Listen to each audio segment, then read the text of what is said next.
As defending champions of the National Football Conference, the Minnesota Vikings confidently entered 1977, accompanied by a nagging counterpoint. Though 3 NFC crowns in 5 seasons proved them to be the giants of their kingdom, skepticism concerning their continued rule was flourishing. Those who spread such thoughts cited the young, improving Chicago Bears and Minnesota's advancing years, then produced their strongest point. Other than 10 opponents in common with the Bears, Minnesota had to play Oakland, Dallas, Cincinnati, and San Francisco, teams which posted 41 wins the year before. Chicago, on the other hand, would oppose New Orleans, the New York Giants, Kansas City, and Houston, teams which collectively totaled only 17 wins 1 year earlier. Add Minnesota's loss in Super Bowl XI, and critics seemed to have a case. Yet the Vikings themselves knew better. The suggestion that has been made that after having lost 4 Super Bowls that, the Vikings have had it. Of course, that suggestion was made, I think, 3 times before. Each time we've come back and won our division the next year, I don't think it's any less likely that the same thing will happen this year. Everybody says the Bears are a much improved football team, and they are. They're a much better football team. But that doesn't, account for the fact that we're still a pretty good football team ourselves. We've been called lucky, and, they say we live in a tree and all this sort of thing. But we are successful enough to have gone to the Super Bowl more than any other team in football. And I think this is a very important factor. You can't get there on just luck. People forget what it takes to get to the Super Bowl, and they kind of make predictions or make judgments of teams through the Super Bowl. And they don't realize that only 2 teams play the Super Bowl, 26 others watch you on TV. But we aren't by any means losers. We win consistent. And so I'd just like to say that to all the so-called experts that I'd like to see them do their homework, and we'll be back there again. On a Sunday evening in Dallas, these men stood only 1 game away from their promise. But in the NFC Championship, the world champion-to-be Cowboys would spin a concluding chapter to a remarkable Viking tale. Minnesota's presence in the NFC Championship confirmed this squad to be one of pro football's 4 best. That they were, against such competition and such odds, proved once again the Minnesota Vikings are a team for all times, a team for all seasons.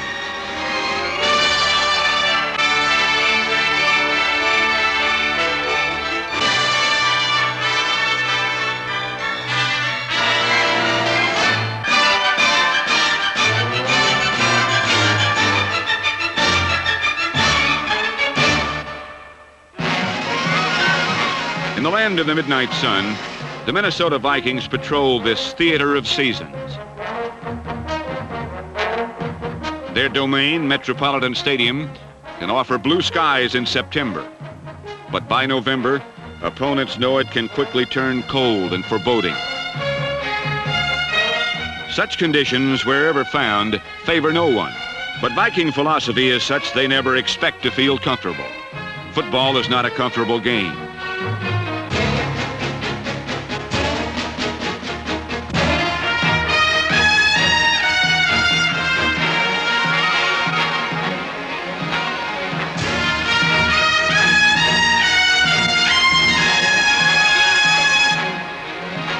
A Viking credo has always been, where there's a will, there's a way. And more often than not, an effort such as this one by number 43, Nate Wright, has resulted from a fixed team belief. There is no one man on the team that can produce a victory for us. It takes everyone. It's pretty much our philosophy that we all have a job to do, and we have to do it effectively, before we can win.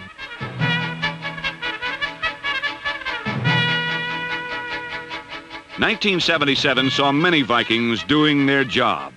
One was wide receiver Ahmad Rashad, whose 51 catches led the NFC. Rashad's aerial acrobatics were matched in style by the pinwheel runs of Chuck Foreman, number 44.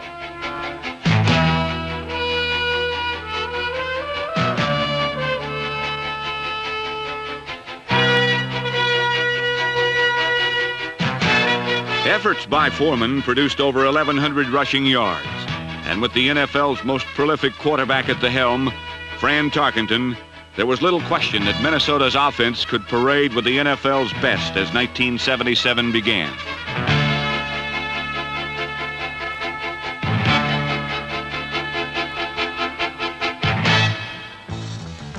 Things were not so cut and dried, however, with the Vikings defense.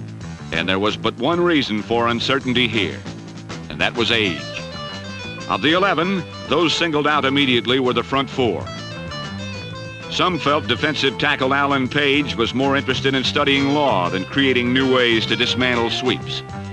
Number 88 would overrule such testimony.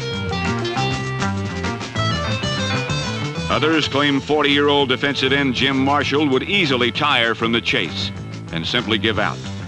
But after his 18th season, his consecutive game total reached 250, and such talk tired long before number 70 did. With 14 sacks, defensive end Carl Eller, number 81, put to rest notions that the strain of 14 NFL seasons had worn down his competitive mean streak. Add Doug Sutherland, number 69, and Minnesota's front was formidable. If they were weak, at season's end, there were opponents who wished for such weakness. Still, on opening day, the Dallas Cowboys encouraged critics everywhere. The Vikings lost in overtime. Then doubters singled out a narrow 9-3 win over Tampa Bay as further proof Minnesota was floundering. Those who looked closely, however, observed otherwise, for veteran Viking watchers saw the pieces were coming together.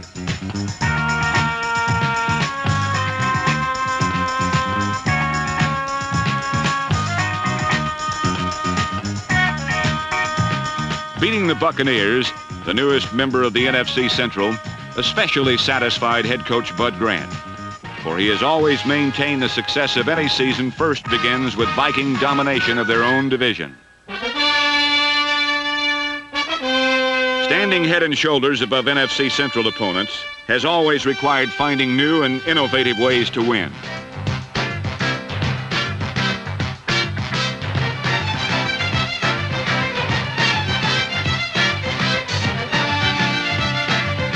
So it was that on successive Sundays, Detroit was outmaneuvered and Green Bay overrun.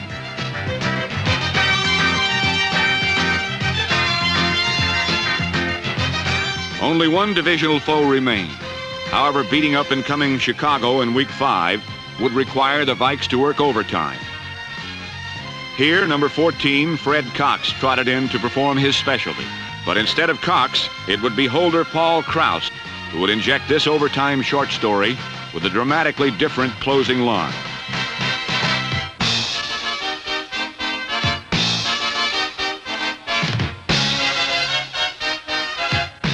This 22-16 victory finalized an early season Central Division sweep. With their record now at 4-1, a team for all seasons had cleared up some early misconceptions.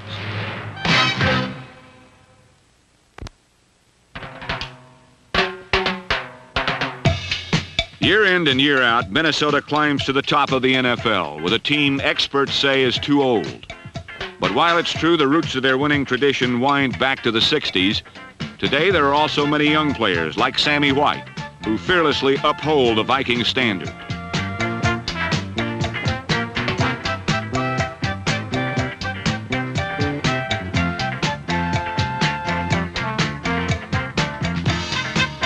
The 1976 Rookie of the Year became a defensive target in 1977.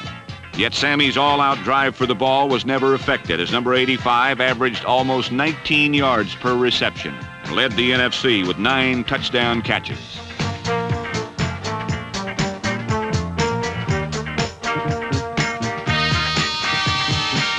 A starter since his very first pro game, Sammy White is the exception rather than the rule, for most young Vikings need time. Indeed, it took 4 years for linebacker Fred McNeil to crack the starting lineup and join middle linebacker Jeff Seaman. Both continue to fill much-needed special team duties, along with such players as snapper Doug Dumler, Manfred Moore, Scott Studwell, Nate Allen, James White, and Mark Mullaney, number 77. Punter Neil Claybo puts the ball in play, and these are the men who make Minnesota's bomb squad special.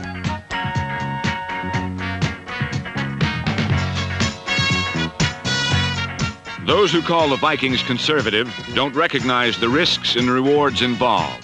For block kicks by men like starting linebacker Matt Blair are hardly low-risk adventures.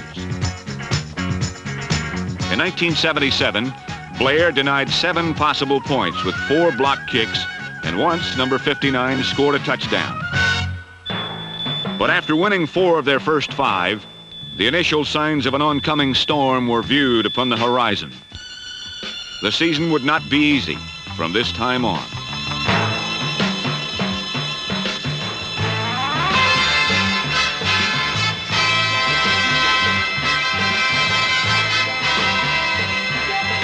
Uncharacteristic turnovers haunted the Vikings and beat them at their own game. Lopsided defeats against Los Angeles and St. Louis cast a stain of doubt. But while disappointed, there would be no panic. Because for over 10 years, head coach Bud Grant has schooled his squad with one very basic lesson. He taught us that winning was a habit. We had the spirit or the esprit de corps or the togetherness before Bud came, but he put it all together and made us a winning football team. Bud's low-key approach overshadows his highly competitive nature. Minnesota owns more victories than any other NFL team during the 70s. And to Bud Grant's credit, even when opponents know where the Vikings are heading, they have difficulty stopping the men in purple.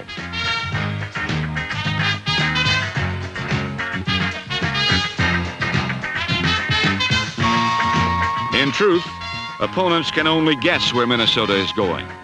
Because once Fran Tarkenton gets his hands on the ball, the only thing for certain is that it will probably end up somewhere downfield.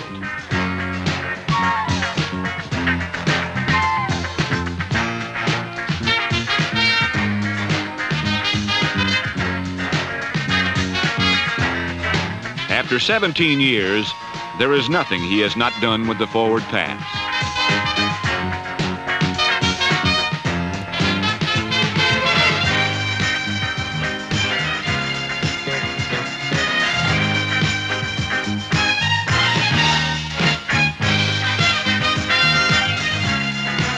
Whether improvising with a touchdown toss to tight end Bob Tucker or spontaneous with a scoring pass to old reliable Stu Voigt, there was little question if the Vikings were to shake free of a midseason slump, Fran Tarkenton would be the man doing the shaking. Against Cincinnati in the season's 9th week, Fran Tarkenton gathered the Vikings for a dramatic push toward the playoffs.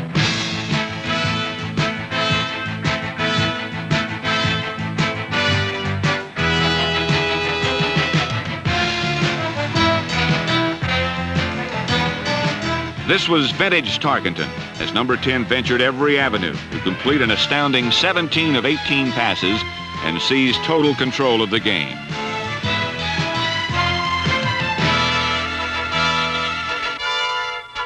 No one who witnessed such a showing, however, could have envisioned the strange turn of events to follow. For the first time in 17 years, Fran Tarkenton was seriously hurting. His broken leg clouded Minnesota's future, a fact later confirmed by Bud Grant. Losing somebody like Tarkenton, who in our opinion is the best quarterback in football today, is a loss you can't compensate for in any fashion with any player or by any specific means. So we feel fortunate that we have the quarterbacks that we have. To close out Cincinnati, number 9, rookie Tommy Kramer came on. But when an early break went against the young quarterback, an uncharacteristic explosion turned a negative situation into a positive one. There happened to be a play that happened right at my feet that I did see, assuming that then we had the first down and finally one of the officials come in and signaled incomplete pass. Well, I figured if they'd seen that, they would have signaled it immediately, but they didn't, obviously, because it was a completed pass. And I felt that I was justified in trying to vent my excitement at that time because I did see the play right at my feet. Grant triggered a fourth quarter chain reaction that concluded in the Minnesota end zone. Tommy Kramer fired his first pro touchdown pass, and number 33, Brent McClanahan, scored twice as Minnesota rolled to their most impressive showing of the season. Beneath the celebration, however, was the subdued reality. A stretch run to the playoffs would have to be made without talented Fran Tarkenton.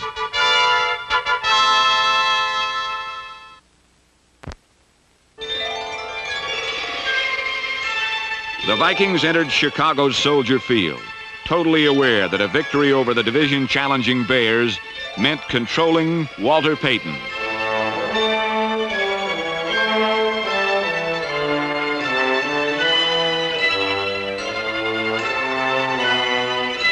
The irony that followed saw Payton set a new NFL single-game rushing record with 275 yards, while the Bears would manage just 10 points. Still, it was a bitter defeat, for now a loss to any NFC team would end Minnesota's title quest. Against Green Bay, it took a goal line interception by Bobby Bryant on the last play to keep the Vikings on course.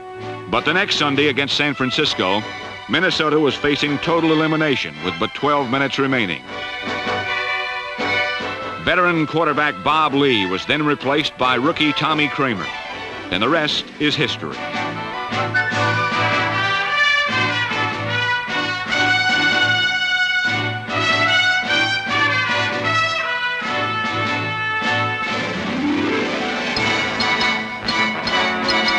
With 1 minute and 47 seconds remaining and 69 yards away from victory, the rookie played out his storybook role to perfection.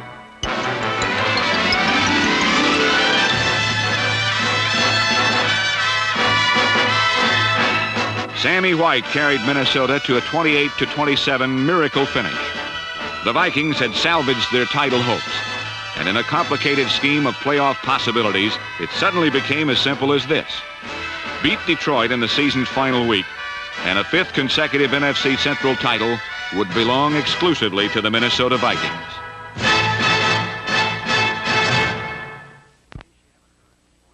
In case you haven't heard, sports fans, Bud Grant has made another trade. And this time what he's traded for is the all-new Ford Bronco. He couldn't have made a better pick. Maybe the reason he picked Ford Bronco is because it has an optional part-time four-wheel drive, and Bronco has a shorter turning radius. Or maybe it's because Bronco is built to last up here, with extra heavy frame rails and strong 4x4 front suspension. Or maybe it's because the new Bronco's got elbow room for 6 passengers, with enough space left over for man's best friend like Lance here. Or maybe, just maybe, Bud Grant picked Ford because it's the #1 selling truck line up here in the Northland. In the Northland. And Bud Grant likes going with a winner. Ford is a better idea.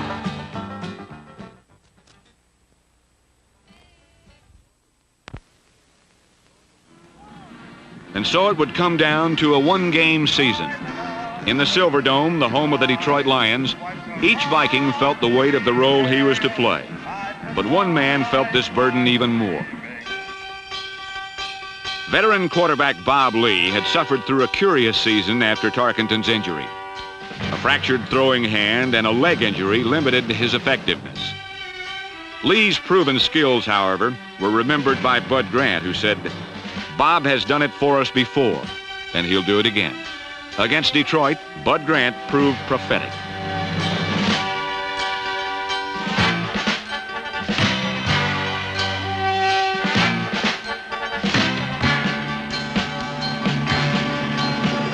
Bob Lee completed 11 passes for over 200 yards. 8 of these found number 28, Ahmad Rashad. Number 44, Chuck Foreman, topped 100 yards and scored 2 touchdowns. Bob Lee filled in with 2 more on passes as Minnesota beat Detroit 30-21 to at last cradle the Central Division crown.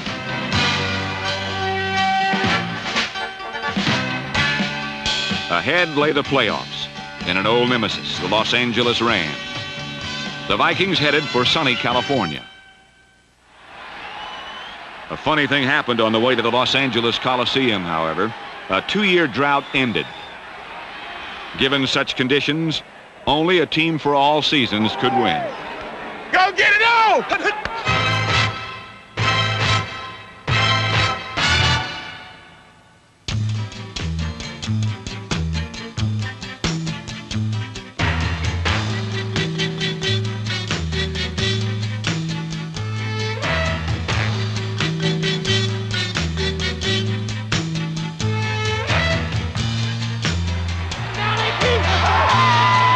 A critical 7-point advantage resulted from the first Viking possession, and then the so-called old men took over. Come on, defense! Shut him out! Come on, Mookie! Pick one, I'll skin him in it.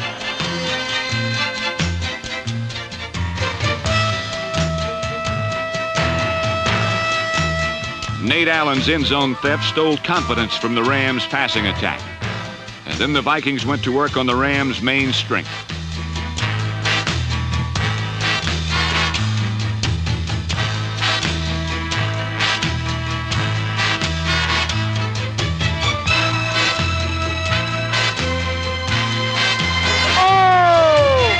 Minnesota was controlling the game, and by the third quarter, Los Angeles was choking in the mud.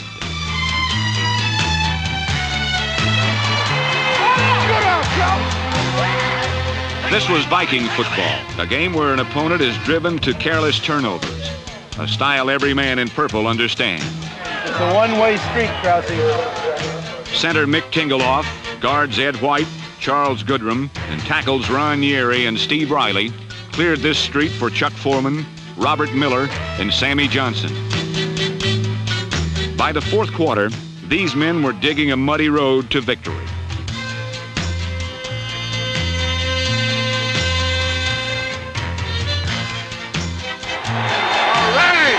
Going for the win. Get up in there. Come on, baby. Grab it home. Take it in. Take it in.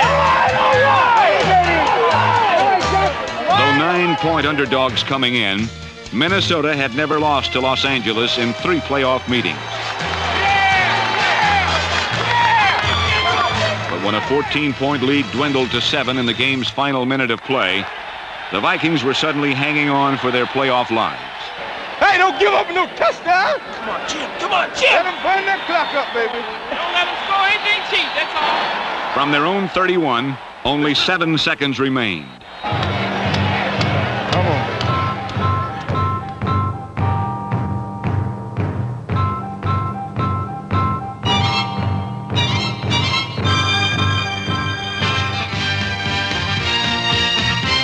Jeff Wright's interception sealed victory and sent the Vikings into their 4th NFC Championship game in 6 years.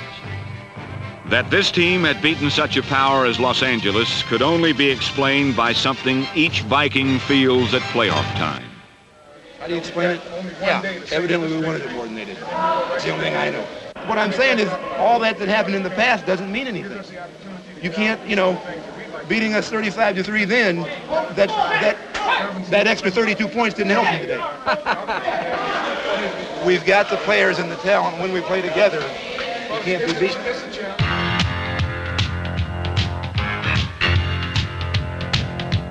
For the Minnesota Vikings, 1977 was for proving they were good enough to become champions again.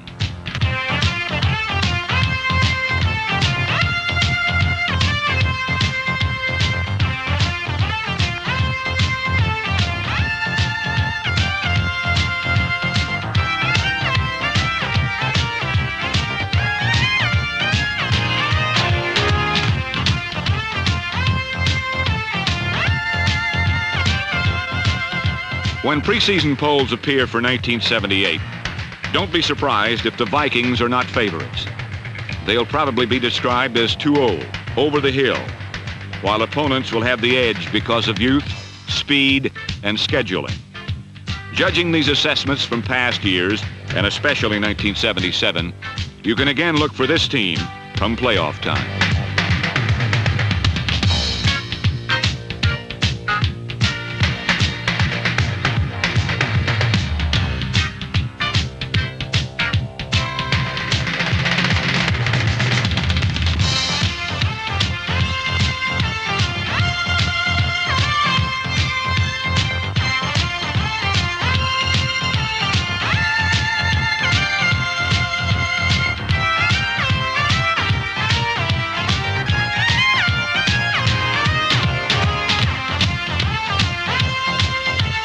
As consistent winners often are, the Minnesota Vikings are generally taken for granted. It is an ironic situation for men who continually prove this is a team for all seasons.